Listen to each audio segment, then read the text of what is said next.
This is Chris from Toyota Parts Plus, 29 Meadow Ave, Coopers Plains. Our phone number is 0738481382, and today we have a 2007 Toyota Landcruiser 200 Series GXL, stock reference number 4032.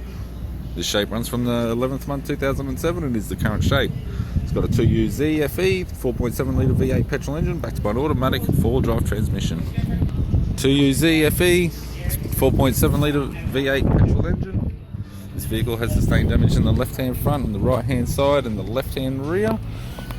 We've got the right-hand headlight to be confirmed on damage. Left-hand headlight also to be confirmed. Left front 17-inch factory alloy mag with a good tyre. Left front door has one small dent. Left rear 17-inch factory alloy mag with a good tyre. We have the left tail light, left tailgate garnish.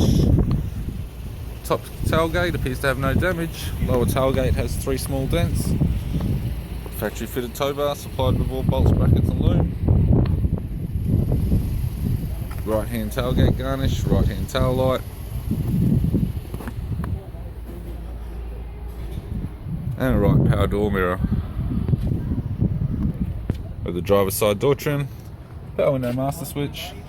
This vehicle is fitted with grey cloth interior. It's got a black leather center console lid, automatic type console, automatic gear shifter, dual zone heater controls, factory 6-stack CD player, display cluster, interior mirror, courtesy lamp, sunglass holder type, left hand sun visor, right hand sun visor, instrument cluster, and a tidy 4-spoke leather vinyl steering wheel with cruise control. I'm Chris from Toyota Parts Plus, and I'd like to thank you for watching this video.